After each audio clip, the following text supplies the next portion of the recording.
Welcome to the Stairway to Heaven. We're coming to you bringing insights into the ever-changing high-frequency currents now bathing the planet and their effect on us all. The source of vital information for the evolving human being. I'm Gwilda Wiyaka. A failure to communicate. What we've got here is a failure to communicate. The captain's speech from the 1967 movie Cool Hand Luke. During times of rapidly rising frequency, one of the greatest challenges is communication. That's not to say communication hasn't always been a problem, but add the intensity and volatility of our times, and it increasingly becomes a major issue. With nukes, red telephones, and inflammatory rhetoric in the forefront, it becomes clear communication is more important than ever.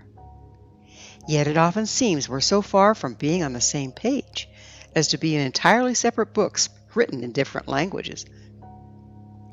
Why is it so difficult to find understanding? Communication malfunction is not limited to nations. It starts within the individual. Even the way we communicate with ourselves is compromised. This is partially due to compartmentalization. For example, all of us have experienced trauma. When that trauma is not processed, we tend to manage unpleasant memories by segregating them.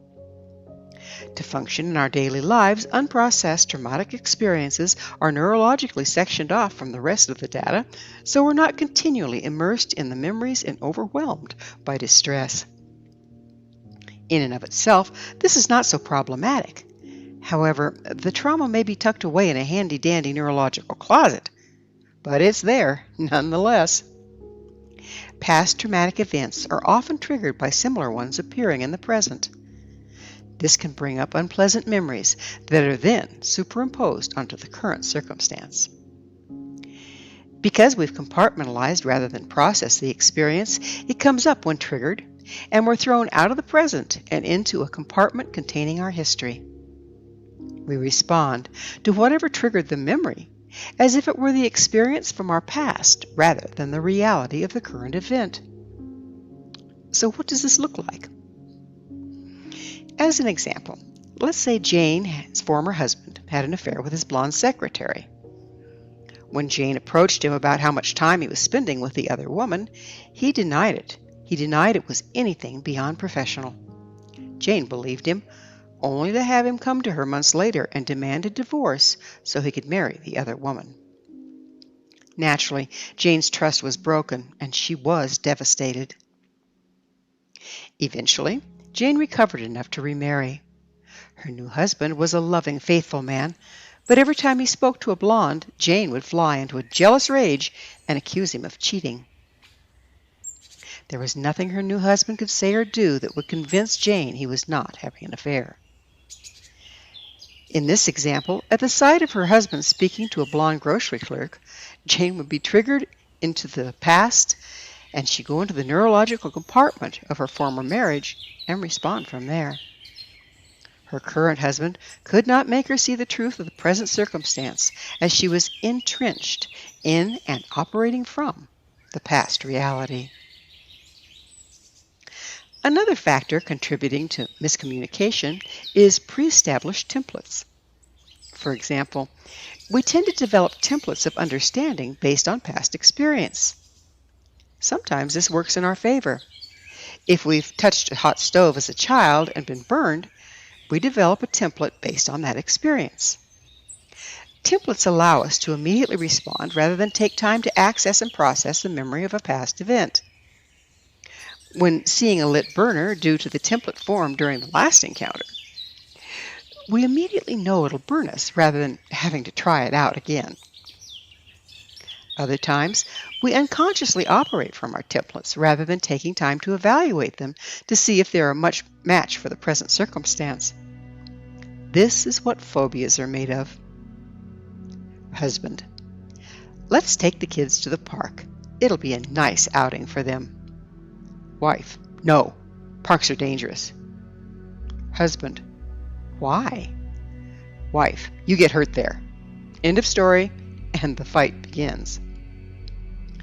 But if the wife would take time to delve deeper into the feeling and resulting template, she might discover she was stung by a bee as a small child while playing in a park and has been in avoidance of parks ever since. Upon closer examination, the husband may find his own mother had been fearful and controlling, never allowing him to explore and have fun. If they never closely examine the origin of the template, they project the judgment, parks are dangerous, or mothers are controlling, onto their present-day world, as there's nothing another person can say that'll make them see the truth. The wife will spend her life never enjoying a park and preventing their children from doing so. The husband will always feel his wife puts a damper on him and his children having fun. The husband may accuse his wife of being arbitrary and controlling, while the wife charges her husband with being careless of their children's safety. The result? A breakdown in communication. Everyone perceives from their own little bubble of reality built by past experience and attempts to communicate from there. A great quote from Dr. Thema. Heal, so you can hear what's being said without the filter of your wounds. When there were fewer of us and we lived in isolated communities, we tended to have similar bubbles of reality as our experiences were not so divergent. Now, as the world grows smaller and cultures merge, it's increasingly challenging to communicate. With the higher ambient frequency on the planet, even more factors are in the mix. At lower frequency, there is less light to see by and less information available. It's easier to be on the same page when there are fewer pages in the book. Now, as we're exposed to increasing luminosity, we're bombarded with additional information. This information is then filtered through all our personal compartments and templates while being interpreted. The result? Everyone comes to different conclusions based on the same facts. The deductions we come to are ones that will fit with our personal reality bubble rather than based upon all the newly exposed factors. This isolates us further and sets us up for greater misunderstandings in our communication with others. At higher frequency, we travel at a greater velocity. Experiences come at us much faster, requiring rapid interpretation. If every time we turn around, we're triggered into a compartment or a template, we're in effect being thrown into the past, out of the present, and out of the present moment. At the speed we're traveling, we really need to be in the present moment to function well. If not, it's like falling asleep behind the wheel, going 120 miles per hour. We may be residing in the past, but life continues without us. Once we manage to pull ourselves back to the present, just like falling asleep at the wheel, we find we're in an entirely different place than when we left, with disastrous results. In the meantime, all our communications have been out of sync with those around us, leading to greater misunderstandings and potential conflict. Compartments and templates are most often constructed because of trauma. When we're triggered into one of them, we re-enter that trauma. Trauma results in a fight or flight response. When we go into fight or flight, we leave the front brain, where love, logic, creativity, and spirituality reside, and shift to the back brain. The only tools we have when coming from the back brain are attack or flee. This is not conducive to clear communication, as logic escapes us and we're entirely overly aggressive or looking for the next exit. With all the mental compartmentalization and templates, clear open communication is only available heart to heart. When triggered into the back brain, we lose access to our heart and with it, our connection to each other. So how do we navigate these dangerous waters? Approaching any conversation with the knowledge that we most likely do not understand is a great starting point. If at any time during the discussion we're confronted with intense emotion from either party that seems out of proportion to the situation, it's a sure sign someone is triggered. Before entering any serious discussion, pause, take some deep calming breaths, then draw to mind all the things you appreciate about the other people involved. Open your heart to them, and really listen to what they're trying to tell you.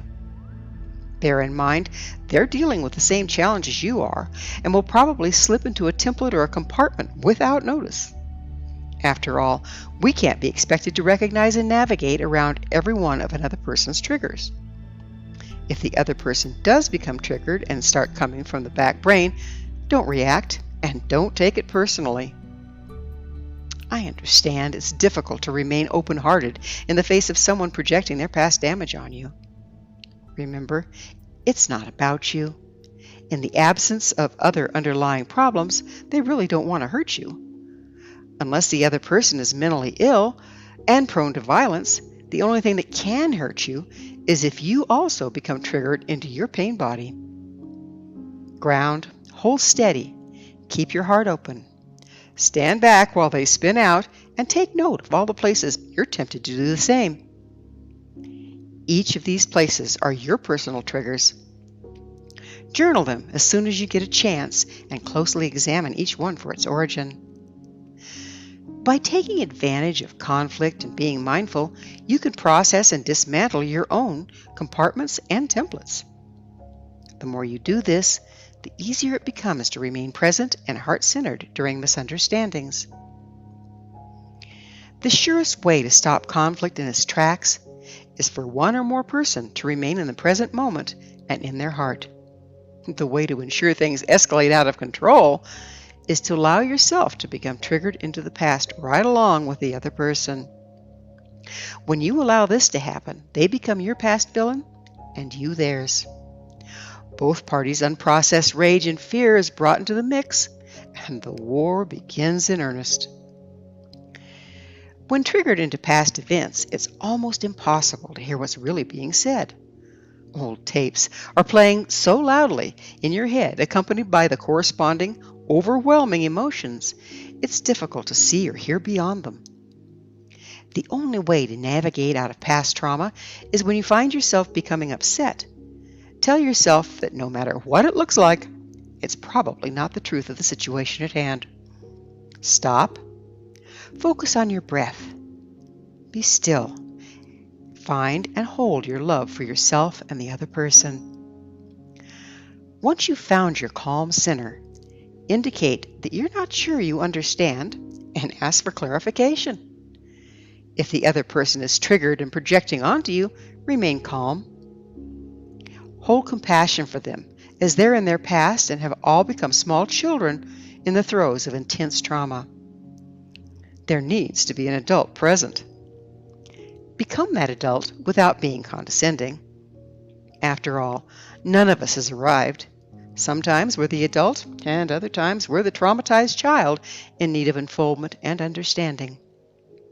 Yet, if there comes a time when the other person continually refuses to take responsibility for their own process, if they are invested in projection rather than introspection, it's time to discern proximity. It does not benefit either of you to tolerate continued abuse from someone who's unwilling to process or grow. During these evolutionary times, we are experiencing the great sorting. Just as in cell division, what used to belong together now must part for evolution to continue. Like is being drawn to like, and those that no longer belong in our personal space are being repelled. Attempting to stay closely involved with someone who's no longer a match in intention, processing, or evolution becomes increasingly damaging to both parties. It's simply time to agree to disagree and go our separate ways. There's no good guy, no bad guy. No one's right or wrong, but simply incompatible frequencies being called elsewhere. It may be messy and painful for a time, but in the end, you can rest assured all will be in perfect order. Thank you for joining me, Gwilda Wiyaka, on the Stairway to Heaven, where we provide updates on the energetic currents facilitating our evolution into conscious, powerful co-creators. As I'm sure you've noticed, not only do the Stairway to Heaven episodes stand alone, but they weave together to form a map to evolution and personal empowerment as we enter the new era. To revisit this or any of our past episodes, visit our archives at www.stairwaytoheavenmedia.com. If you'd like to find out more about me, my school, and the evolutionary tools we offer, visit www.findyourpathhome.com. Until next time, may you be blessed on your sacred path to wholeness. We are here. The time is now.